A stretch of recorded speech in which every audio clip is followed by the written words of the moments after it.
আসসালামু আলাইকুম। Civil engineering fundamental চ্যানেলের পক্ষ থেকে আমি ইঞ্জিনিয়ার মারুফ আছি আপনাদের সাথে। ইটাপস এর ধারাবাহিক টিউটোরিয়ালের এই পর্বে আমরা বিল্ডিং এর ইরেগুলারিটির একটা ইম্পর্টেন্ট টপিক নিয়ে আলোচনা করব। টপিকটা হচ্ছে আমাদের টরশনাল ইরেগুলারিটি।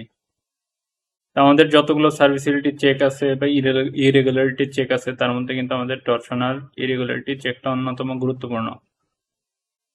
এখন আমাদের যে জিনিসটা বুঝতে হবে যে টরশনাল ইরেগুলারিটি জিনিসটা কি। আমাদের স্ট্রাকচারাল ইঞ্জিনিয়ারিং এ টরশনাল ইরেগুলারিটি বলতে বোঝায় যে ভূমিকম্প বা আর্থকোয়াকের কারণে যে ল্যাটারাল লোডটা আমাদের হচ্ছে বিল্ডিং এ আসে, তো সেই ল্যাটারাল লোডের কারণে আমাদের ফ্লোরের মধ্যে একটা হচ্ছে টুইস্টিং ইফেক্ট তৈরি হয় বা অসম ঘূর্ণন হচ্ছে তৈরি হয়, যার ফলে আমাদের বিল্ডিং এর একদিকে হচ্ছে ডিসপ্লেসমেন্ট বেড়ে যায়। আমরা আসলে এই জিনিসটা ফিগার দেখলে বুঝতে পারবো। এই ডিসপ্লেসমেন্টটা আমাদের ম্যাক্সিমাম আর এভারেজ ডিসপ্লেসমেন্টের যদি হচ্ছে রেশিও 1.2 হয় তাহলে আমাদের বিল্ডিং এ টরশনাল ইফেক্ট আছে। আর যদি আমাদের এই এভারেজ ভ্যালু মানে আমাদের ম্যাক্সিমাম এবং এভারেজের ভ্যালু যদি 1.4 টাইমস এর বেশি হয় রেশিওটা, তাহলে এক্সট্রিমলি টরশনাল ইরেগুলারিটি এক্সিস্ট করবে। এই জিনিসটাই হচ্ছে আমাদের, যদি আমরা বিএনবিসির পিডিএফ এ যাই, জিনিসটা খুব সুন্দরভাবে বলা আছে যে আমরা যদি 3198 নাম্বার বিএনবিসি পৃষ্ঠায় যাই, পিডিএফ এর হচ্ছে 642। তো বিল্ডিং ইরেগুলারিটি এইখানের মধ্যে প্ল্যান ইরেগুলারিটির আন্ডারে হচ্ছে প্রথমেই আছে আমাদের টরশনাল ইরেগুলারিটি। তো বলছে কি যে রিজিড ফ্লোর ডায়াফ্রামের ক্ষেত্রে ম্যাক্সিমাম স্টোরি ড্রিফট, আমরা জানি ড্রিফট মানে হচ্ছে আমাদের ডিসপ্লেসমেন্ট। তো ডিসপ্লেসমেন্টের ডিফারেন্সকেই আমরা হচ্ছে আসলে ড্রিফট বলি। ম্যাক্সিমাম এবং এভারেজের রেশিও ফিগার যদি 6.2.27, তো ফিগারটা হচ্ছে যে এখানে দেওয়া আছে 6.2.27 এই ফিগারটা, যে আমাদের যে 1.2 টাইমস এর বেশি হয় তাহলে হচ্ছে আমাদের অ্যাক্সিডেন্টাল টরশন এখানে এক্সিস্ট করতেছে, তার মানে এর মধ্যে হচ্ছে টরশনাল ইরেগুলারিটি এক্সিস্ট করতেছে। আর যদি এটা হচ্ছে 1.4 টাইমস এর বেশি হয় তার মানে হচ্ছে ইরেগুলারিটি আমাদের হচ্ছে এক্সট্রিম টরশনাল ইরেগুলারিটি হবে আর কি।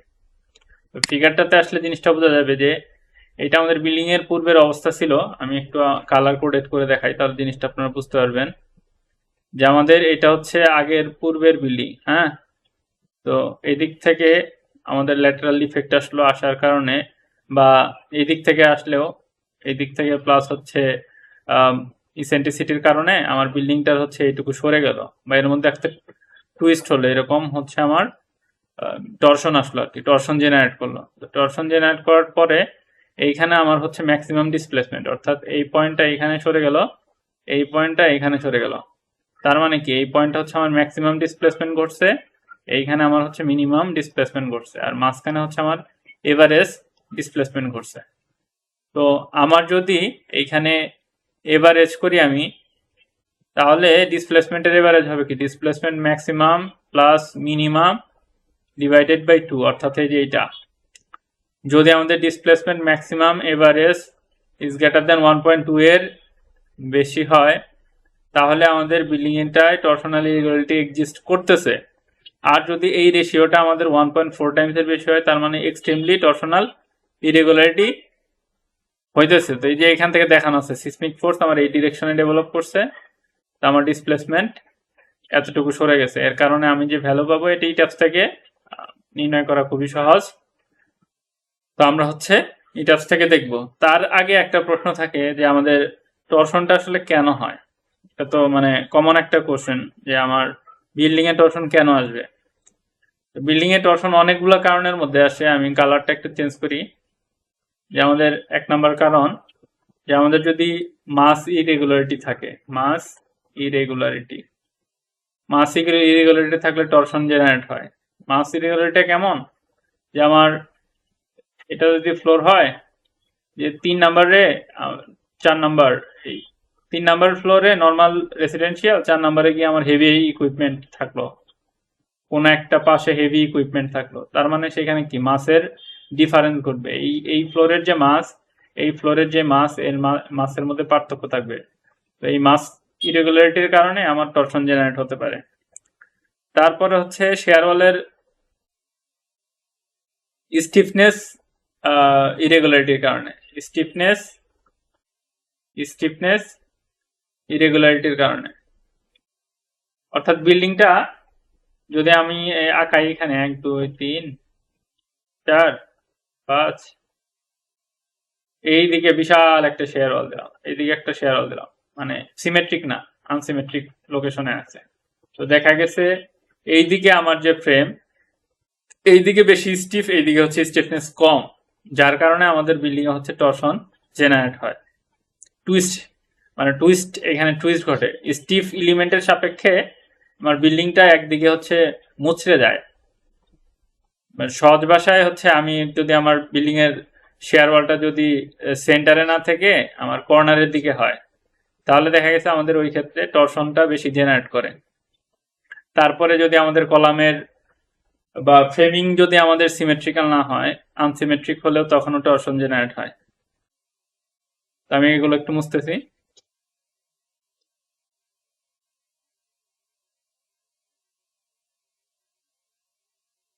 তারপরে আমাদের জিওমেট্রি রেগুলারিটির কারণেও কিন্তু টরশন জেনারেট হয়। এই যে পাশে যে ছবি দেখতে পাচ্ছেন, এই যে এল শেপ, টি শেপ, প্লাস শেপ, এইগুলোর কারণে, প্ল্যান ইরেগুলারিটির কারণেও আমাদের টরশনের ইফেক্ট চলে আসে। হ্যাঁ, তারপরে আমাদের কলাম ওয়ালের যদি অ্যাসিমেট্রিক হয়, এটা আমি শুরুতেই বলছি, সেই ক্ষেত্রে আমাদের টরশনাল ইরেগুলারিটি চলে আসে। তো টরশনাল ইরেগুলারিটি আসলে রিমুভ করা সবসময় যায় না, আমাদের সেই ক্ষেত্রে লিমিটের মধ্যে রেখে টরশনাল যে আমাদের অ্যাক্সিডেন্টাল টরশনাল ইফেক্টের যে রেশিও আছে, সেই রেশিওটাকে আমরা হচ্ছে বাড়ায় দিই। ইটাপসে আমাদের হচ্ছে 5% অ্যালাউ করে, কোডেও হচ্ছে আমাদের 5% বলছে, 5% এর কথা বলছে। এই যে এখানে 5% অ্যাক্সিডেন্টাল ইসেন্ট্রিসিটি অফ ফ্লোর মাস কোডে বলা আছে। আবার আমাদের ইটাপসে যখন আমরা ভ্যালুগুলো বসাই, ঠিক ইটাপসেও হচ্ছে আমাদের সেম এই কাজটাই করা হয়, আমরা ইনিশিয়ালি 5% দিয়ে ক্যালকুলেট করি। তো এখন কথা আসে যে আমরা জেনারেলি এই টরশনটাকে করব কিভাবে, কমানো যায় কিভাবে। তো কমানোর অনেকগুলো ক্রাইটেরিয়া আছে, আমি হচ্ছে এখানে একটু লিখি। হ্যাঁ, অন্য একটা কালার দিয়ে লিখতেছি। আমরা অনেকভাবে কমাইতে পারি। 1 নম্বরে হচ্ছে আমরা স্টিফনেস এলিমেন্ট গুলো সেন্টারে দিতে পারি। স্টিফনেস এলিমেন্ট গুলো সেন্টারে দিতে পারি বিল্ডিং এ, লাইক অ্যাজ শেয়ার ওয়াল, বা আমাদের যে হচ্ছে লিফটের কোর আছে, লিফটের কোর ওয়াল, এই কোর ওয়াল গুলো আমরা যদি বিল্ডিং এর সেন্টারে দিই, তাহলে এটা খুব সুন্দরভাবে হচ্ছে আমাদের বিল্ডিং এ লোড ট্রান্সফার করবে। এরপরে আমরা আরেকটা কাজ করতে পারি, আমাদের যে ওয়াটার ট্যাঙ্ক, মানে heavy equipment, heavy weight element যেগুলো আছে, ওয়াটার ট্যাঙ্ক, এটা কিন্তু হচ্ছে overhead water tank, overhead water reservoir বা ট্যাঙ্ক। এটা যদি আমরা হচ্ছে আমাদের যেখানে সেন্টার অফ মাসের দিকে রাখতে পারি, বিল্ডিং এর সেন্টার অফ মাস, অর্থাৎ যেখানে যেই পয়েন্টে আমাদের হচ্ছে বিল্ডিং এর মাসের সেন্টার এক্সিস্ট করে, তার কাছাকাছি যদি আমরা হেভি এলিমেন্ট রাখতে পারি, যেমন ওভারহেড ওয়াটার রিজার্ভার, অনেক হেভি এলিমেন্ট, সেই ক্ষেত্রে আমাদের টরশনটা কমে যায়। তারপরে আমাদের কলাম গ্রিডের যদি হচ্ছে আমাদের সিমেট্রি রাখতে পারি, কলাম গ্রিডের যদি আমাদের বিল্ডিংটা সিমেট্রিক্যাল হয়, সেই ক্ষেত্রে আমাদের টরশনটা কম চলে আসে। তারপরে ডায়াফ্রামের যে আমাদের এই স্টিফনেস চেক, মানে ডায়াফ্রামের স্টিফনেস যদি আমরা কমাইতে পারি, সহজ কথায় আমাদের সেন্টার অফ মাস আর সেন্টার অফ রিজিডিটি, এই দুইটার পার্থক্যই কিন্তু আমাদের হচ্ছে ইসেন্ট্রিসিটি। হ্যাঁ, বিল্ডিং এর ইসেন্ট্রিসিটি। তো centre of mass, centre of rigidity, এর যে পার্থক্য, এই পার্থক্য যদি ইসেন্ট্রিসিটি আমরা কমাইতে পারি, তার মানে আমাদের বিল্ডিং এর টরশনটা কমে যাবে। তো এইভাবে আমরা এই কয়টা পদ্ধতিতে আসলে টরশনটা কমাইতে পারি। তো সব ক্ষেত্রে আসলে আর্কিটেকচারাল কারণে কমানো সম্ভব হয় না। আর্কিটেকচার লিমিটেশন থাকে, সেই ক্ষেত্রে আমরা আমাদের যে এক্সট্রিম টর্শনাল ইরেগুলারিটি আর হচ্ছে আমাদের যে টর্শনাল ইরেগুলারিটি এর মাঝামাঝি অবস্থায় রেখে আমরা ইসেন্ট্রিসিটি রেশিওটাকে ডিজাইনে হচ্ছে বাড়াই দিই। আমরা প্রথমে অ্যানালাইসিস ফেজে 5% নিয়েই করব, যখন দেখবো আমাদের এটা হচ্ছে আমাদের অ্যালাউবেলের মধ্যে নাই, তখন আমরা হচ্ছে এর রেশিওটাকে বাড়াই দেবো। তো রেশিওটাকে বাড়াই দেওয়ার জন্য আমাদের বিএনপিসিতে অ্যাক্সিডেন্টাল টর্শনাল ইফেক্টের ফর্মুলা দেওয়া আছে, যে AX determination for the following equation AX। তো এখানে কি বলছে জিনিসটা একটু বুঝি। এই অ্যাক্সিডেন্টাল টর্শনাল ইফেক্টটাকে আমাদের করতে হবে ডেল্টা ম্যাক্স ডেল্টা এভারেজ, অর্থাৎ আমাদের যে রেশিও ম্যাক্সিমাম ডিভাইডেড বাই এভারেজের যে রেশিও, তাকে যদি আমি 1.2 দ্বারা ভাগ করি, রেশিওটাকে আমি যদি 1.2 দ্বারা ভাগ করি, তার হোল স্কোয়ার করি, এবং এটা অবশ্যই 3-এর নিচে হতে হবে। হ্যাঁ, এই জিনিসটা আমরা এখন হচ্ছে দেখব। তাহলে এই যে আমরা যে ভ্যালুটা পাবো, এই ভ্যালুটা 0.05 মানে 5%-এর বেশি হয় আর কি। 5%-এর বেশি হয়ে 3 নিচে থাকবে আর কি। নিচে থেকে আমরা এই ভ্যালুটা হচ্ছে মূলত ইসে ইউজ করতে পারবো আমাদের ইট্যাপসে, এই অ্যাক্সিডেন্টাল টর্শনাল ইফেক্টে। ওইখানে আমরা ভ্যালু হচ্ছে ডিজাইনের মধ্যে বাড়াই দেবো। ডিজাইনের বাড়ালে আমরা হচ্ছে টর্শন কাউন্ট করে আমাদের ডিজাইনটা ক্যালকুলেট হবে। তাহলে আমাদের বিল্ডিংটা হচ্ছে টর্শনের এগেইনস্টে তখন হচ্ছে সেফটি থাকবে। এই জিনিসটা যেন আমাদের মাথায় থাকে। তো আমরা হচ্ছে আমাদের অ্যানালাইসিস ফেজে যেহেতু ছিলাম, তো আমরা এই ট্যাপসে এখন হচ্ছে দেখব কিভাবে আমরা টর্শনাল ইরেগুলারিটি চেক করতে পারি। তো আমরা আমাদের মডেলটা ওপেন করি। আমার মডেলটা অলরেডি কিন্তু ওপেন আছে। হ্যাঁ, এখানে ওপেন আছে। তো খুবই সিম্পল, ডিসপ্লে, শো টেবিল, এখান থেকে যাব হচ্ছে অ্যানালাইসিস ডাটা। অ্যানালাইসিস দেওয়া নাই, আনলক রয়েছে মডেল, অবশ্যই মডেল হচ্ছে রান করবেন, কিন্তু অ্যানালাইসিস মডেল দিতে হবে। অর্থাৎ অ্যানালাইসিসের যে আমাদের অ্যানালাইসিসের জন্য আমরা যে মডিফায়ারগুলো ইউজ করছিলাম তার সাপেক্ষে কিন্তু আমাদের অ্যানালাইসিস করতে হবে। আর অবশ্যই দেখতে হবে আমাদের যেন এখানে লোড প্যাটার্নে আর্টকোয়াকে এই যে eccentricity ratio diaphragm, all diaphragm 5% যেন থাকে অ্যানালাইসিসের ক্ষেত্রে।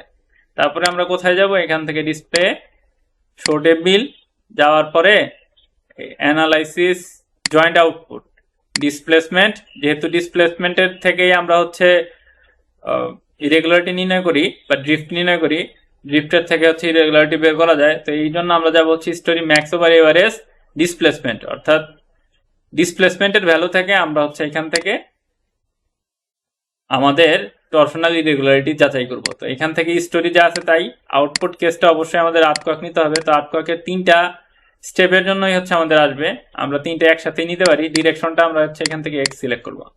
তারপরে এখানে যে আমি এক্সেলটা ডেভেলপ করছি, এক্সেলটা ডেভেলপ না করে আপনি সরাসরি সে থেকে দেখতে পারেন।